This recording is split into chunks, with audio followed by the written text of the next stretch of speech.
എന്ന് വന്ന ഒരു ഹോസ്പിറ്റലിനെ കുറിച്ച് പറയാനാട്ടോ. ഈ അരവിന്ദ് ഹോസ്പിറ്റലിനെ പറ്റി നിങ്ങൾക്ക് എത്ര പേർക്ക് അറിയാവുന്ന എനിക്കറിയത്തില്ല. പക്ഷേ സൂപ്പർ ഹോസ്പിറ്റലാട്ടോ, സൂപ്പർ സർവീസ്. ഞാൻ പറഞ്ഞില്ലേ എൻ്റെ കണ്ണിന് ചെറിയൊരു പ്രശ്നമുണ്ട്. അപ്പോൾ അവിടുത്തെ ഈ ട്രീറ്റ്മെൻറ്റിലായിരുന്നു ഞാൻ. 2 പ്രാവശ്യം ഞാൻ പോയിട്ടുള്ളൂ. പക്ഷേ എൻ്റെ ഒരു ആന്റി കഴിഞ്ഞ ദിവസം പറഞ്ഞിട്ട് ഈ തമിഴന്മാർ പറ്റിപ്പാണ്, പിന്നെ അവർ കണ്ണ് ചുഴിഞ്ഞെടുക്കും, അവർക്ക് ഒന്നും അറിയില്ല എന്നൊക്കെ.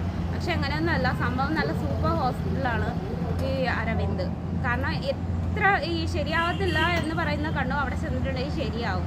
കാരണം എൻ്റെ ഈ കണ്ണ് എന്നാ എൻ്റെ കണ്ണ് ആക്സിഡൻറ്റിൽ ഒരു വശത്തേക്ക് ആയിപ്പോയതാണ്. പക്ഷേ അവിടെ പോയി ഈ കുറച്ച് നാൾ കഴിഞ്ഞപ്പോഴേക്കും എൻ്റെ കണ്ണ് അനങ്ങി തുടങ്ങി. അനങ്ങത്തില്ല എന്നാണ് ഇവിടെ ഈ മിക്ക ഹോസ്പിറ്റലുകളിൽ നിന്നും പറഞ്ഞത്. മെഡിക്കൽ കോളേജ് മിക്ക ഹോസ്പിറ്റലിൽ നിന്നും മുടക്കിയതാണ് എൻ്റെ കണ്ണിൻ്റെ കാര്യത്തിൽ. അപ്പോൾ ഈ നല്ല സർവീസിങ് ആണ് എന്തായാലും അവിടെ.